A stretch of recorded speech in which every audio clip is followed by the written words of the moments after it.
Você quer viajar e ficar longe de tudo? Plutão é um dos lugares mais solitários que você vai encontrar. Menor do que a nossa Lua, Plutão nunca recebeu um único visitante da Terra. Até agora. Sempre dizemos, é isto, é a viagem da humanidade para Plutão. Pela primeira vez na história da humanidade, Plutão está prestes a ser revelado.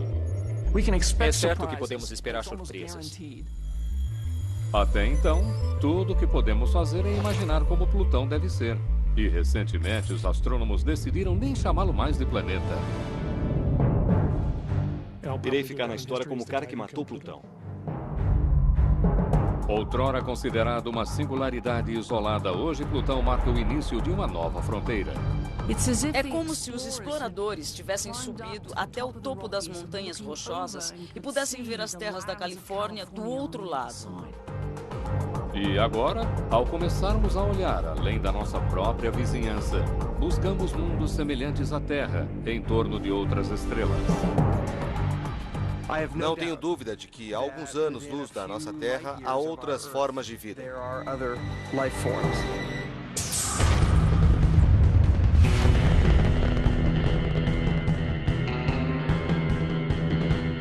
Nunca houve um momento melhor para dar um salto gigantesco para locais onde ser humano algum jamais esteve, para seguir os passos de nossos robôs pioneiros e explorar os planetas do nosso sistema solar.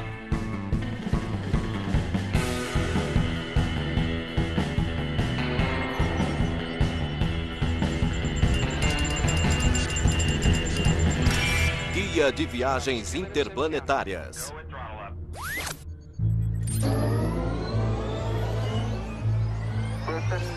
Plutão e além. Você já quis ser astronauta? Imagine que é você que está indo para os confins do nosso sistema solar. Para onde você iria? O que você veria? E como iria sobreviver? Descobertas recentes têm revelado muito mais sobre essas profundezas congeladas. De posse deste novo conhecimento, pense nisso como seu guia de viagens pessoal para Plutão e além.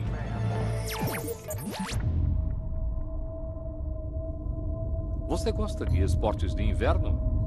Gosta da sensação de isolamento? Não liga para o frio. Bem-vindo à Terra do Gelo.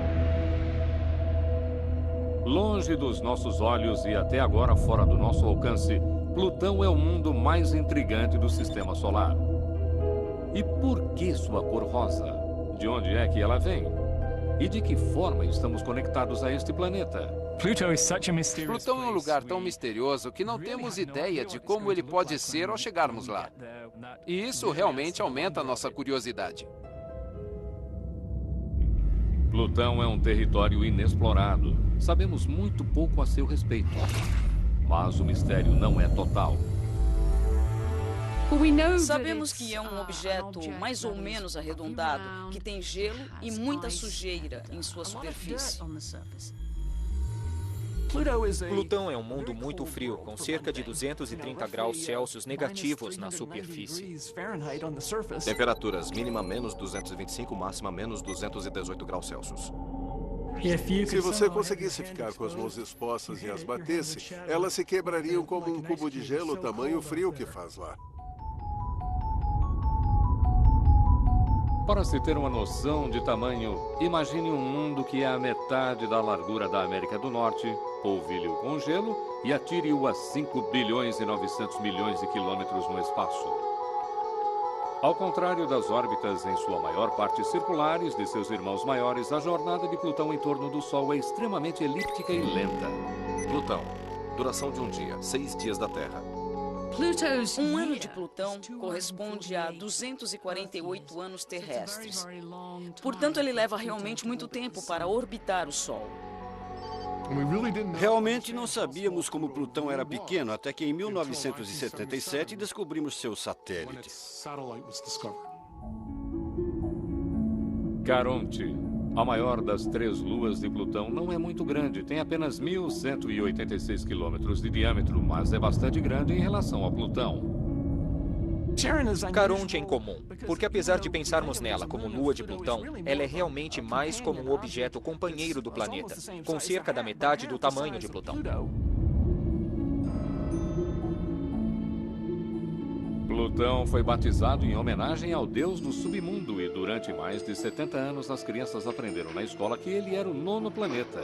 E ele é um dos favoritos em sala de aula. Plutão. Plutão é seu favorito? Uhum. E por quê? Porque ele é menor. Plutão ocupa um lugar no coração das pessoas e é difícil entender isso. Mas até mesmo eu sinto que ele é o planeta distante, o rejeitado. Em inglês, ele é que tem um personagem nos quadrinhos com seu nome. E todo mundo adora Plutão. Plutão é um planeta!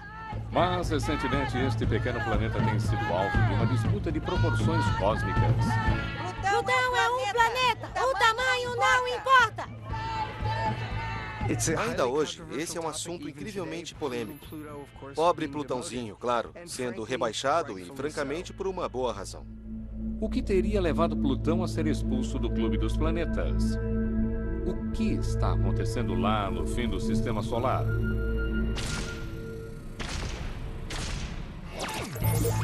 Uma missão está prestes a descobrir isso. Entretanto, chegar até lá significa uma jornada de 4 bilhões e 800 milhões de quilômetros até os limites do nosso sistema planetário. Como chegar?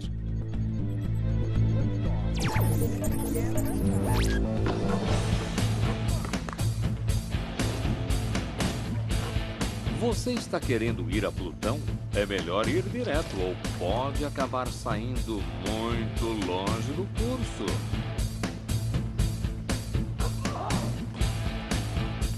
Isso é algo em que Hal Weaver pensa frequentemente. Ele é o cientista do projeto da atual missão da NASA para Plutão, a New Horizons.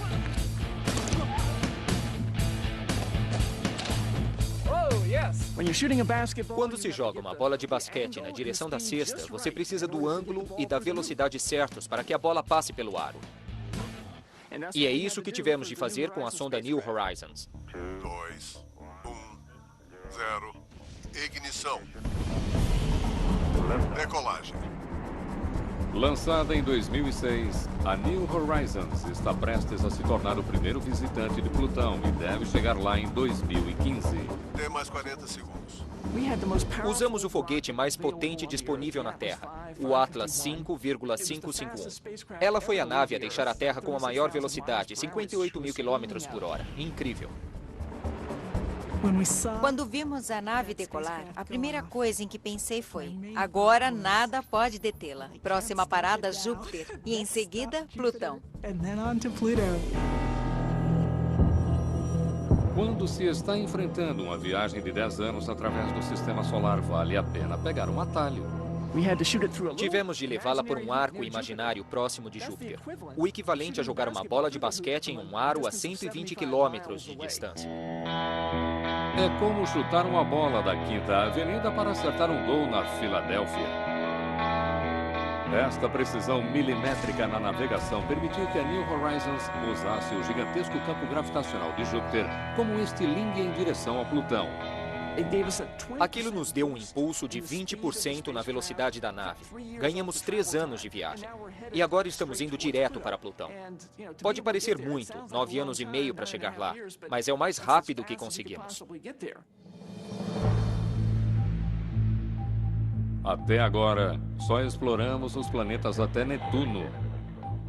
Esta missão a Plutão marca uma nova fronteira na exploração do espaço.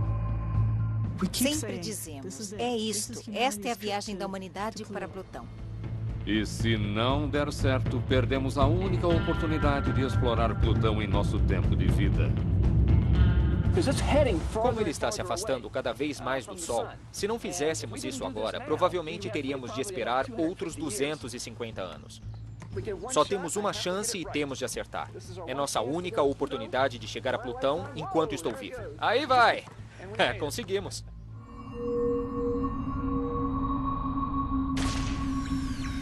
Bob, aqui é Plutoense. Prossiga. Laboratório de Física Aplicada, Universidade Johns Hopkins. Estação 43, Plutoense.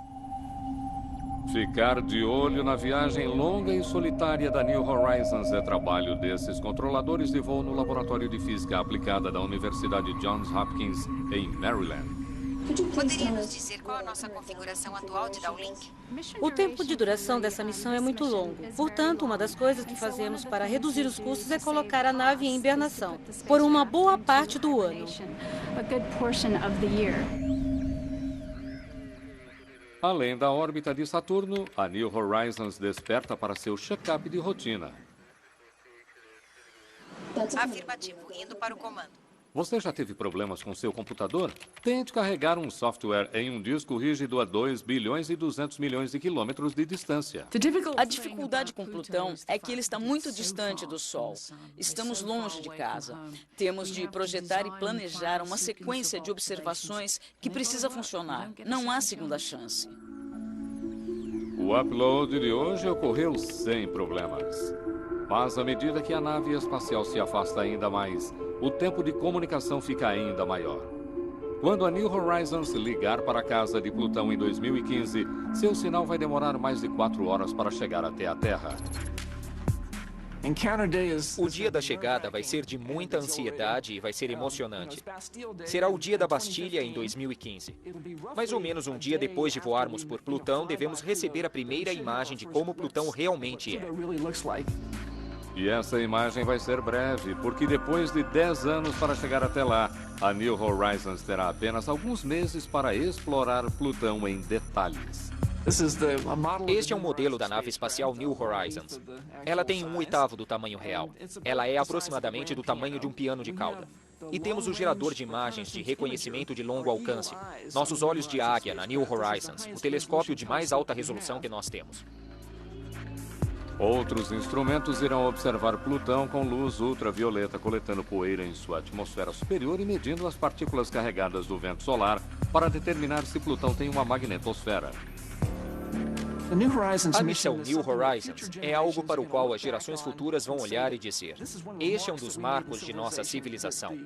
A exploração inicial, o reconhecimento inicial de toda esta nova região do Sistema Solar, nunca antes explorada. Eu tenho um adesivo no meu carro que diz: meu outro veículo está a caminho de Plutão. Eu adoro essa coisa. 14 de julho de 2015 será uma data a ser lembrada, quando o minúsculo mundo no final do Sistema Solar irá finalmente começar a revelar seus segredos.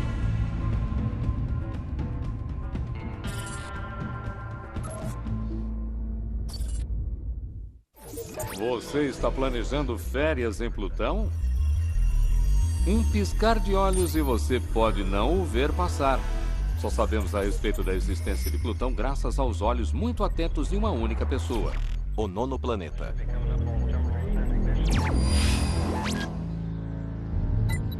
Observatório Lowell.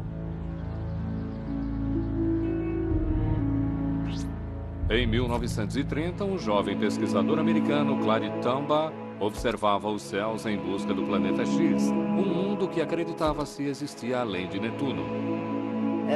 Foi um momento emocionante e eu me lembro como se fosse ontem. Nunca houve um momento como aquele na minha vida.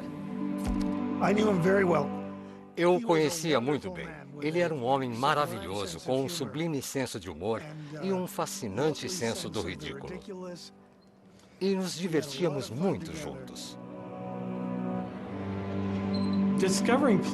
A descoberta de Plutão foi muito entediante. Acho que essa é a melhor palavra para descrever isso. Durante a noite ele tirava fotos do céu sobre essas placas fotográficas de vidro e durante o dia colocava as placas nessa máquina e as observava. Então há um espelho que vira para frente e para trás e o que você faz é comparar as imagens em busca de alguma alteração.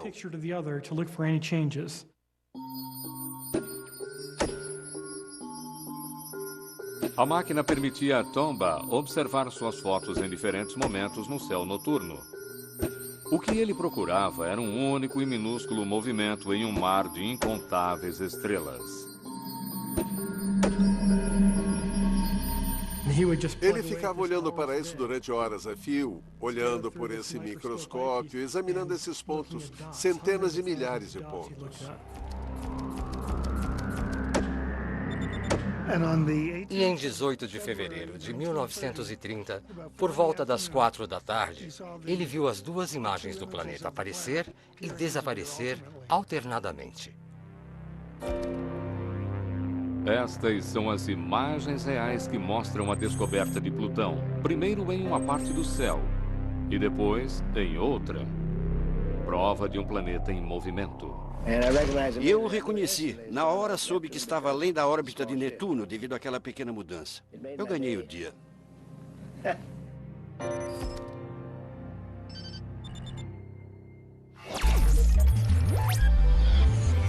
Pelos próximos 76 anos, Plutão é considerado o 9º planeta.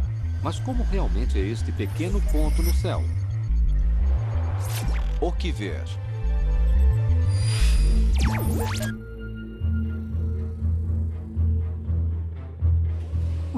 Hoje sabemos muito mais sobre Plutão do que sabíamos há 20 anos. E em grande parte isso se deve ao avanço da tecnologia no que diz respeito a detectores dos telescópios e telescópios.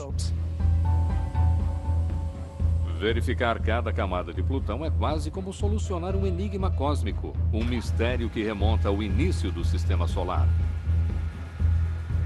É quase como o fotógrafo de uma cena de um crime.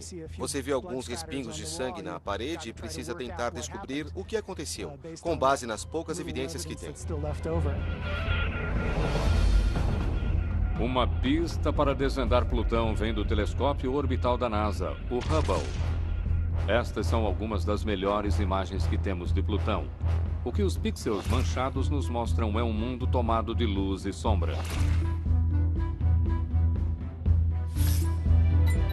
Montanhas Rochosas, Colorado. O que provocaria tais contrastes dramáticos? Talvez Plutão tenha áreas de gelo e rocha, algo muito semelhante ao que vemos nas Montanhas Rochosas no Colorado. Temos alguma ideia de como possa ser. Sabemos que é um lugar de muitos contrastes. Há áreas negras ou de um marrom muito escuro. E então há algumas áreas extremamente brilhantes, mais ou menos como a neve em nossas montanhas aqui. Como membros da equipe de imagem da New Horizons, parte do trabalho de John Spencer é tentar saber como é a superfície de Plutão. Um conselho: leve suas botas de neve. Puxa vida. A neve em Plutão. Se você se sentar ao lado dela assim, talvez ela se pareça um pouco com esta. Realmente não sabemos. Seria feita de nitrogênio e não de água. Mas você pode esperar ver grandes bancos de neve, remanescentes da estação anterior. A espectroscopia, ou análise de um objeto em diferentes comprimentos de onda, revelou que Plutão é formado por 3 tipos de gelo. Principalmente nitrogênio e um pouco de monóxido de carbono e metano. Mas pouco se sabe sobre as grandes extensões de matéria escura em Plutão. O material escuro em Plutão é mais misterioso. Achamos que deva ser uma espécie de lamaçal de hidrocarbonetos, devido ao metano na atmosfera processado pela luz ultravioleta. Plutão não é o único a ter um revestimento misterioso. Quando a sonda Cassini passou por Saturno em 2004, vimos algo semelhante na lua Phoebe. Cientistas acreditam que exista aqui um fino tapete de compostos de carbono, o precursor para a evolução da vida.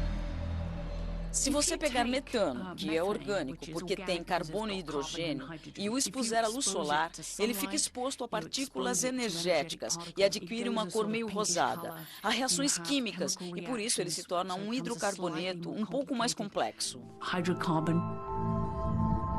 Estes hidrocarbonetos, em lento estado de ebulição, poderiam explicar outro aspecto de Plutão revelado pela espectroscopia, sua cor. Ele tem um pouco de tom rosa. Não acho que seria um rosa muito vivo, mas um ligeiro tom rosado. Ele pode até mesmo ter essa cor acastanhada que temos aqui na neve devido à sujeira. Acreditamos que a neve em Plutão tem a cor meio cremosa e amarronzada.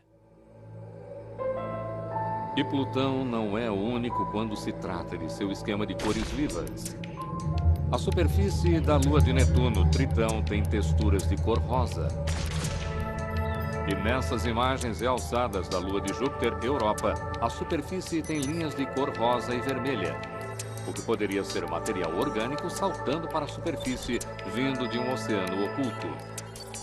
A partir destas imagens, não é muito difícil imaginar o que um visitante poderia ver em Plutão. Eu me pergunto como seria andar sobre a superfície. Será que o gelo faria barulho ou seria macio? Haveria grandes penhascos? Será que a neve estaria simplesmente sobre a superfície, como em uma manhã de Natal? Apenas um frio absoluto de uma beleza terrível e sublime, que eu mal posso esperar para ver. Mas acho que será uma das coisas mais espetaculares já vistas pelo homem. E há um ponto turístico que você não verá em nenhum outro lugar do Sistema Solar. A maior lua de Plutão, Caronte, em uma posição fixa contra os céus. Portanto, temos Plutão e Caronte, cada um orbitando em torno da massa central entre os dois sistemas. Este é o ponto de equilíbrio, bem aqui entre os dois objetos, e eles orbitam em torno daquele ponto. Portanto, Plutão gira ao redor de Caronte e Caronte gira em torno de Plutão. O que provoca este balé orbital é o tamanho relativamente grande de Caronte. Eles são quase como um planeta duplo. É o único exemplo desse tipo de que temos conhecimento no Sistema Solar. Há um lado de Plutão do qual você nunca veria Caronte, e um de onde você sempre a vê. E eles estão rigidamente ligados um ao outro. Você poderia construir uma ponte entre os dois. Então, é realmente uma coisa extraordinária e única. Patrulhando os confins gelados do Sistema Solar exterior por muitos anos, Plutão era considerado uma singularidade isolada. Até que uma nova descoberta mudou tudo. Uma nova fronteira.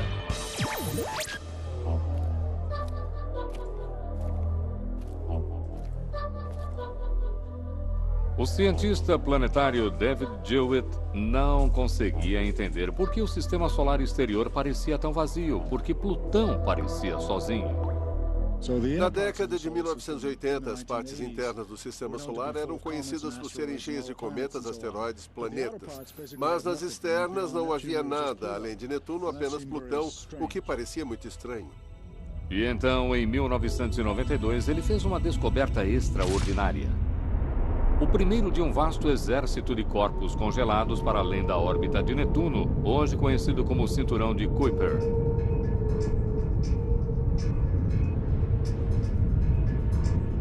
O Cinturão de Kuiper é basicamente um depósito de corpos gelados, de coisas que foram preservadas em temperaturas talvez 200 graus mais frias do que a dessa sala.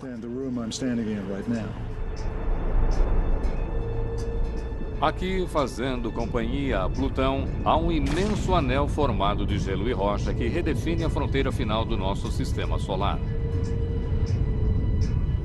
É como se os exploradores tivessem subido até o topo das montanhas rochosas e pudessem ver as terras da Califórnia do outro lado.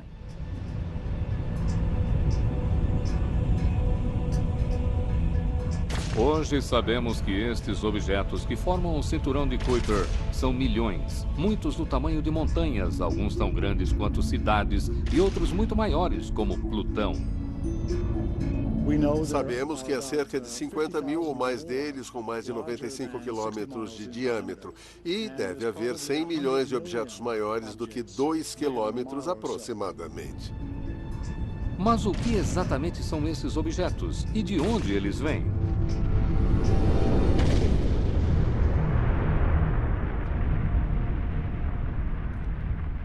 Acreditamos que tenham se formado nos primeiríssimos estágios do Sistema Solar. Vindos da época em que os planetas se formaram, os objetos do Cinturão de Kuiper são o que sobrou. Partes planetárias descartadas que foram arremessadas até os confins do espaço, formando uma imensa boca de lixo. E no Cinturão de Kuiper é realmente muito frio. Portanto, tudo o que estava preso aos objetos no início continua lá. Está tudo congelado em gelo sólido. Durante anos, Plutão parecia ser o maior objeto aqui. Mas há quem acredite que possa haver outros, ainda maiores. Caltech, Pasadena, Califórnia.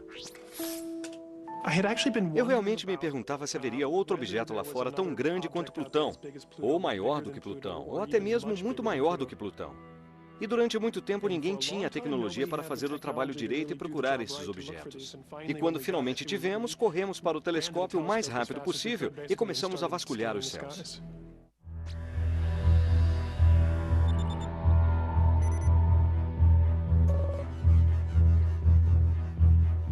Assim como Clyde Tombaugh havia vasculhado os céus em busca de Plutão, mais de 70 anos antes, Mike Brown vasculhou os céus por um prêmio ainda maior. Em 2003, esta imagem mostrou que poderia ser um novo planeta. Mas o movimento é tão pequeno que o computador o perde. Esta é a imagem da descoberta de fato. Lá está. Para o seu olho é bastante óbvio e você consegue vê-lo se movimentando com muita clareza. Mas isso era um pouco lento demais para o computador da primeira vez. Essa é a única coisa ali se movendo no céu. Mike Brown e sua equipe dão ao objeto o nome de Eris. Com 2.400 quilômetros de extensão, ele é quase 3 vezes mais volumoso que Plutão e está a 3 vezes a distância do Sol. A primeira coisa que eu fiz foi pegar o telefone, ligar para minha esposa e dizer: acabei de encontrar um planeta. Não mais sozinho e agora ofuscado por Eris, o tênue status de Plutão como planeta começou a cair ainda mais. Meu primeiro pensamento foi: provavelmente vou ficar na história como o cara que matou Plutão. Em 2006, a União Astronômica Internacional fez uma pergunta importante. O que é um planeta? Pela primeira vez, as regras para se definir um planeta eram estabelecidas. Um planeta tem de ser grande o suficiente para ser arredondado, se tornar uma esfera. Tem de estar em sua própria órbita ao redor do Sol. Portanto, não podemos contar as luas que orbitam os planetas. Os planetas também precisam ter gravidade suficiente para lançar ou sugar todos os restos ao seu redor. A definição é a seguinte: se você coloca um monte de pequenos objetos em uma órbita semelhante à órbita de um planeta, se o planeta os joga para fora do sistema solar, ou se os engole ao longo da existência do sistema solar, 4 bilhões de anos, então ele é um planeta. Se isso não acontecer, não é um planeta.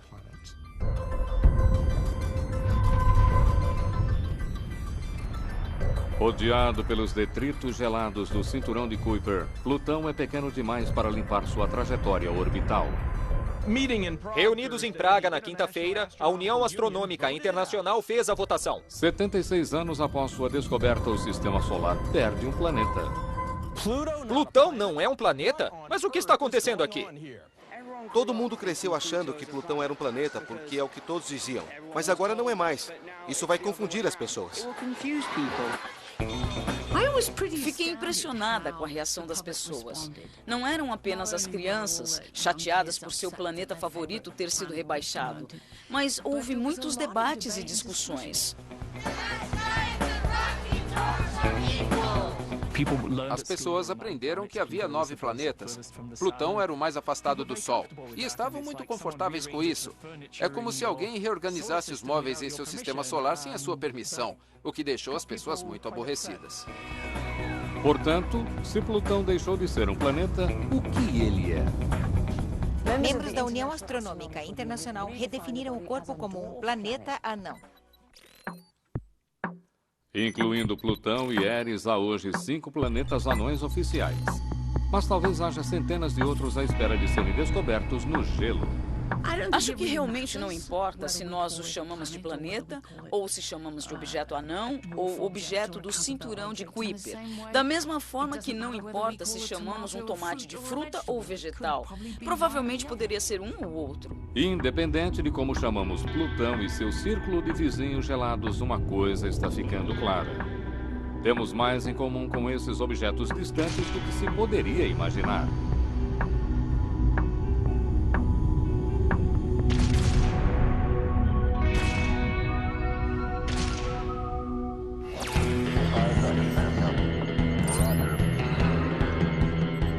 Você está interessado em visitar Plutão e seus vizinhos? Talvez você nem precise deixar seu sofá, porque de vez em quando esses mundos gelados vêm até nós. Conhecendo os habitantes locais.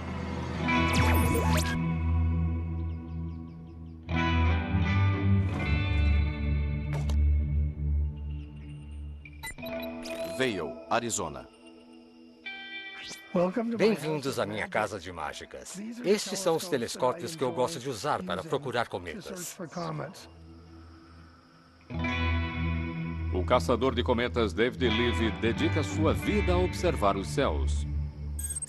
Cometas são basicamente coisas bonitas e não perigosas. Mas uma vez, em um período bastante longo de tempo, um cometa irá ameaçar a Terra ou um dos outros planetas. Mas de onde vêm esses invasores? Muitos cometas são originários do cinturão de Kuiper, de onde, de tempos em tempos, eles são empurrados para fora da órbita. Temos ligações diretas com o cinturão de Kuiper. Porque muitos dos cometas que entram em nossa vizinhança aqui no Sistema Solar Interior vêm do cinturão de Kuiper.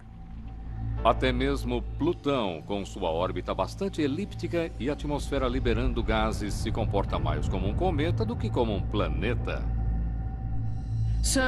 Por isso, pensamos em Plutão como um cometa colossal, porque sua atmosfera está se esvaindo, mas ele é muito, muito maior comparativamente. A maioria desses visitantes do cinturão de Kuiper passa inofensivamente por nós. Entretanto, outros provocam um grande impacto. Acredita-se que um grande cometa tenha posto fim ao reinado dos dinossauros 65 milhões de anos atrás.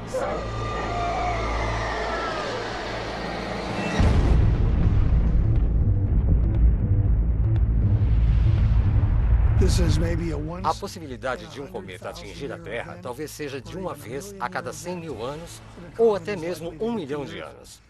Mas isso já aconteceu antes. E acreditem, vai acontecer novamente em algum momento.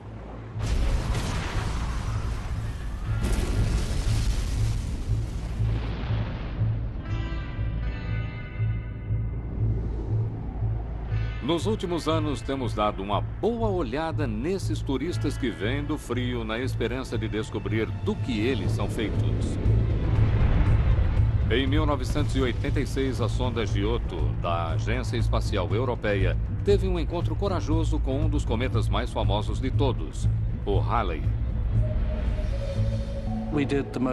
Fizemos a coisa mais desafiadora possível, voando muito próximos do centro do cometa para ver o núcleo, algo que era realmente desconhecido.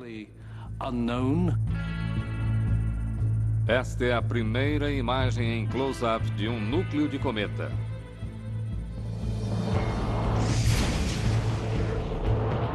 Em 2005, a NASA fez algo ainda mais ousado com a missão Deep Impact, deliberadamente impactando um cometa em alta velocidade.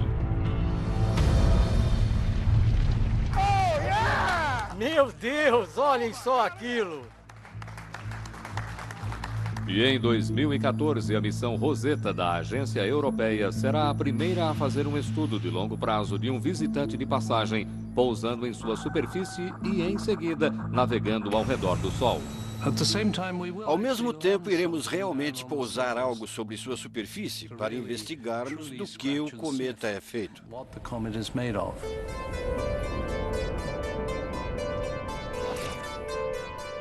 E que segredos estes cometas estão ocultando?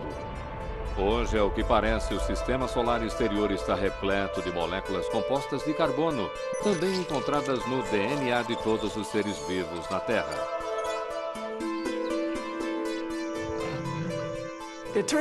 O sistema solar exterior é uma das fontes mais prodigiosas de material orgânico no sistema solar, assim como puro e simples gelo de ar.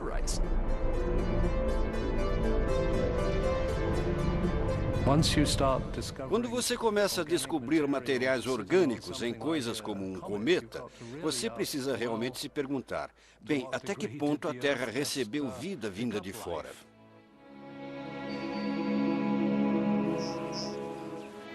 O que isso significa? Os ingredientes para a vida na Terra e até mesmo a sua água podem ter se originado no cinturão de Kuiper. E, felizmente, a natureza tem um meio de transportar aquele rico material orgânico do sistema solar exterior para o interior do sistema solar, por meio dos cometas. E acreditamos que essa possa ter sido uma fonte significativa para a vida que temos aqui na Terra. E se moléculas de água e pré-orgânicas vieram para a Terra desta forma, é possível que elas também tenham chegado a outras partes do sistema solar.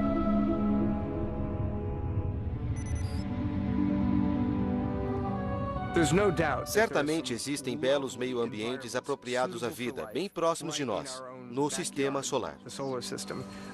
Os aquíferos sob a superfície de Marte, o oceano sob a camada de gelo da Europa, os reservatórios de água na Lua encelados de Saturno, sem falar de Titã com seu metano líquido. Alguns destinos extraordinários onde eu suspeito que nós, seres humanos, estaremos procurando vida pelos próximos 100 anos e mais.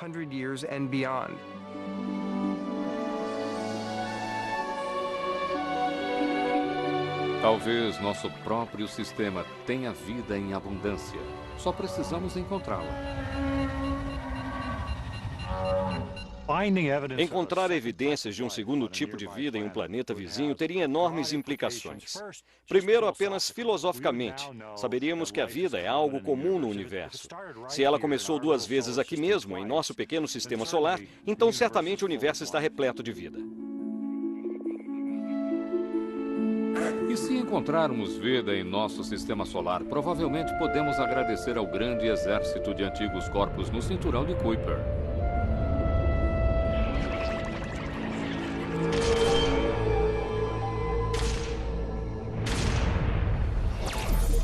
As missões robóticas e as descobertas recentes no nosso sistema solar têm redefinido completamente nosso pequeno pedaço do espaço. Mas onde exatamente termina esse espaço? E o que existe além dele? E além.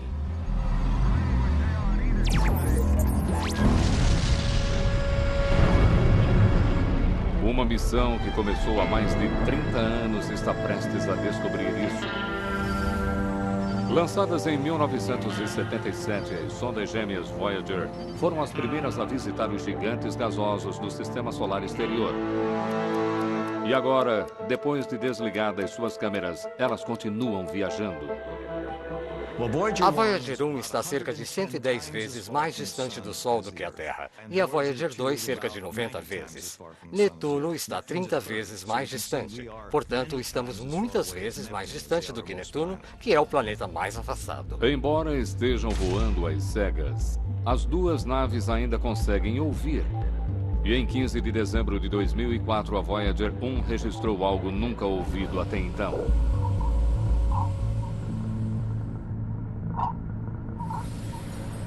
Este é o som do vento solar, diminuindo abruptamente a partir da pressão de gases interestelares a 14 bilhões de quilômetros do Sol. O Sol tem um vento solar que sopra radialmente para fora em todas as direções a cerca de 1,5 milhão de quilômetros por hora. E aquele vento cria uma bolha em torno do Sol. Essa bolha chamada heliosfera marca o fim da área influenciada por nosso Sol. Você pode ver a heliosfera na pia da sua cozinha e você já deve ter visto isso muitas vezes. Se abrir a torneira, a água atinge o fundo da pia e você vai notar a formação de um anel grosso ao redor do ponto em que ela toca a pia. Dentro deste anel, a água flui radialmente para longe. Muito rapidamente, muito fina e ficando cada vez mais fina. E em um determinado ponto ela tem de parar, mas isso não acontece gradualmente. Ela diminui abruptamente e é exatamente assim na heliosfera. Só que nesse caso é uma bolha tridimensional e não um anel bidimensional. Estamos hoje na última camada exterior daquela bolha onde o vento supersônico do Sol finalmente abrandou à medida que dá a volta e encontra o vento interestelar.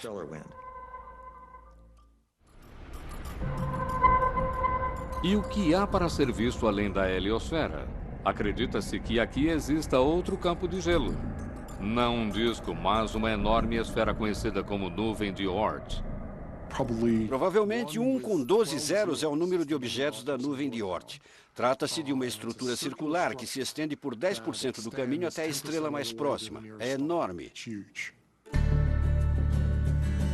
Se um viajante chegar tão longe, ele estará à beira do espaço interestelar, pois a borda exterior da nuvem de Oort demarca os limites do nosso pequeno pedaço do universo. Daqui, você pode olhar para trás e ver o que constitui um bom lugar para viver. Uma estrela que não seja muito grande nem muito quente. Você vai querer um planeta rochoso com água em estado líquido e protegido por um campo magnético. E um bom lugar deve ter pelo menos um gigante gasoso como vizinho, cuja imensa gravidade possa aspirar cometas errantes. Você não desejaria morar em nenhum outro lugar, ou gostaria? Pois hoje, ao que parece, há um universo inteiro de possibilidades para além do nosso sistema solar. Há uma competição internacional feroz. Uma corrida, digamos assim, para encontrar os primeiros planetas ao redor lá, se mover no espaço, porque é gravitacionalmente puxada pelo planeta que não conseguimos ver. Usando este método, encontramos mais de 400 exoplanetas, mundos extraterrenos em torno de outras estrelas. Mas será que haveria vida nestes mundos?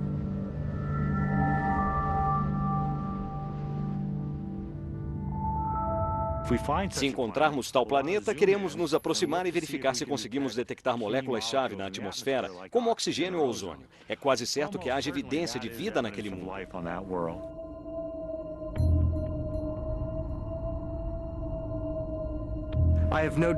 Não tenho dúvida de que, a alguns anos-luz da nossa Terra, há outras formas de vida.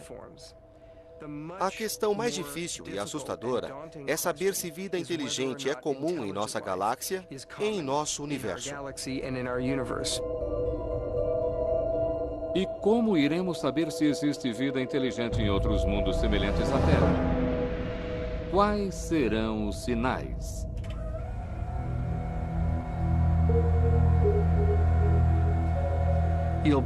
Você vai apontar o telescópio para aquele local, na tentativa de captar as ondas de rádio, as transmissões de televisão e quaisquer outras espécies inteligentes que possam estar transmitindo, talvez ao acaso.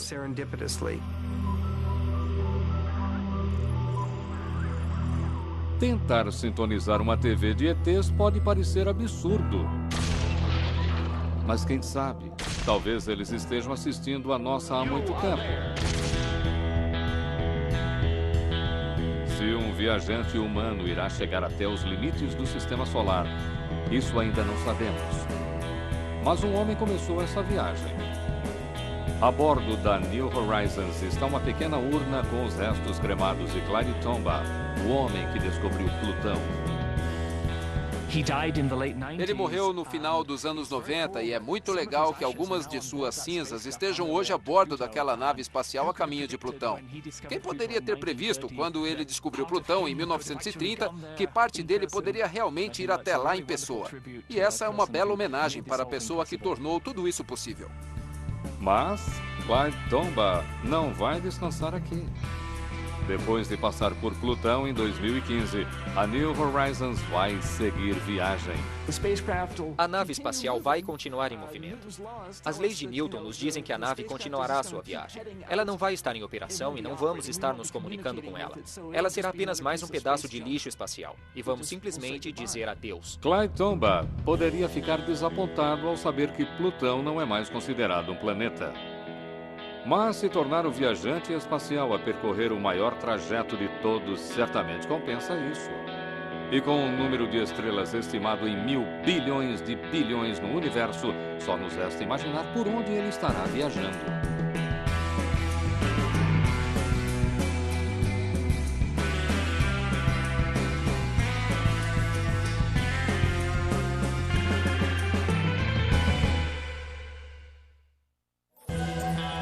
Versão Marshmallow São Paulo.